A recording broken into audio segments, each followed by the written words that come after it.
Alam mo bang nasundan kami dito sa Dubai ng mga pulis? Nakaenkwentro namin sa safe house ni Selena. Ano? Teka, si Selena, nakuha ba nila? Hindi. Papunta na kami ng Milan. Gawan mo ng paraan to, Roman. O sige, balitaan mo ako. Pero siguraduhin ninyo na hindi na babalik dito sa Pilipinas yung babaeng yan.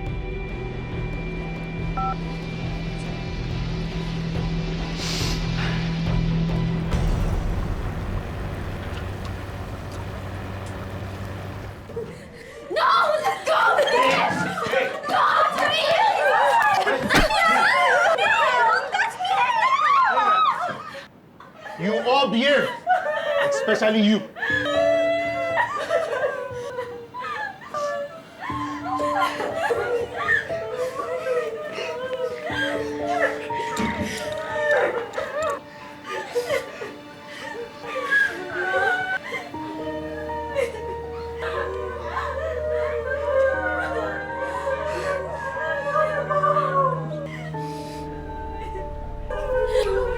Miss, okay ka lang? Ano yun? Cellphone yun ah.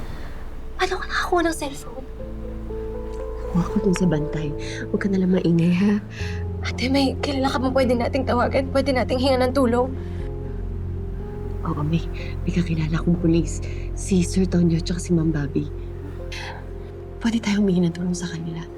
Nagkakalabari ka rin? Oh. Bobby, as in, Bobby Enriquez, siya ba yung pulis na tinutukoy mo? Kailan mo rin siya? Opo, kilala ko si Ate Bobby. Kinakapatid ko po siya. Okay. Pero ate, bakit siya yung gusto mong tawagan? Eh, siya lang kasi yung kabisado ko yung number. Yung kay Sir Tonyo, hindi masyado eh. Kailangan malaman nila na nandito tayo. Kaso parang palubat na yata to. Ano mo? I-text mo na si Ate Bobby. Sige.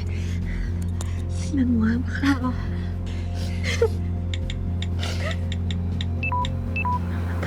Ano nangyari?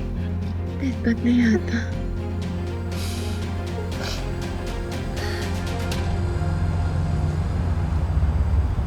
Sensya na kayo, sir.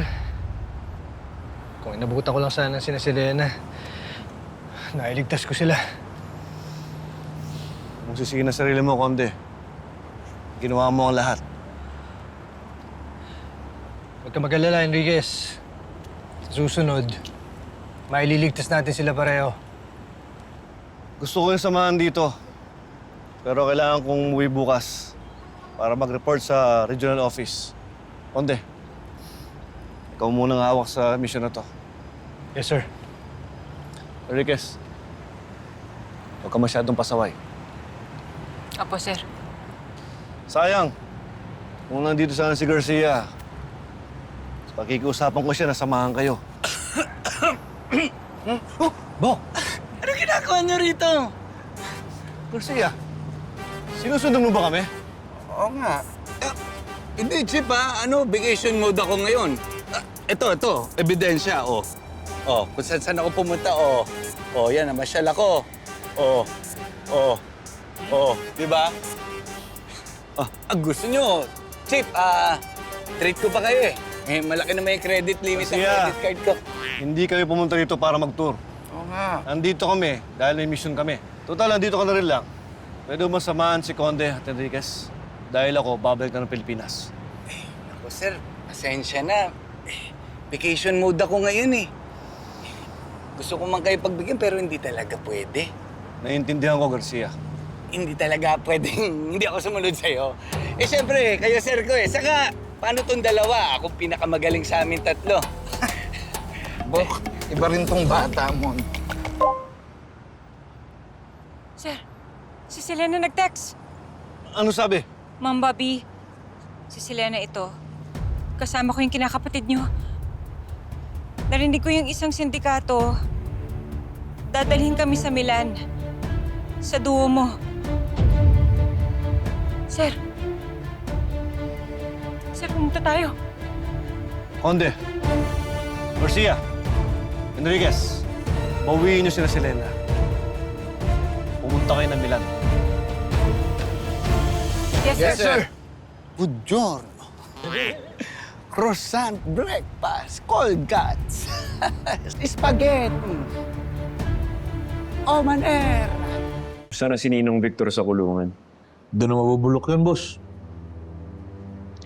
Sigurado na yung panalo ng tatay mo sa eleksyon. Ibig sabihin nito, wala na tayong magiging problema kay Selena. Malamang sa kanya pinasa ni Sunny yung hinahanap natin na makakapagdiin sa akin. Mukha namang walang alam si Selena, boss. Wala rin nakuha yung mga pulis eh. Tsaka alisin mo rin sa utak nun, sir. Unang-una, hawak din si Selena ng mga tao natin sa abroad eh. Ready to be sold sa highest bidder. Wala ka ng sakit ng ulo, kumita ka pa.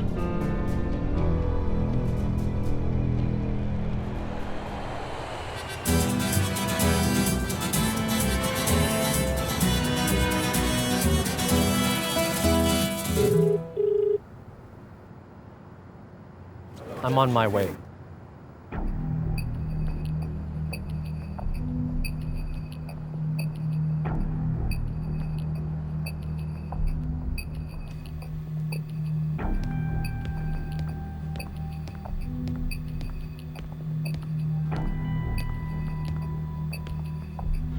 Maganda kayo.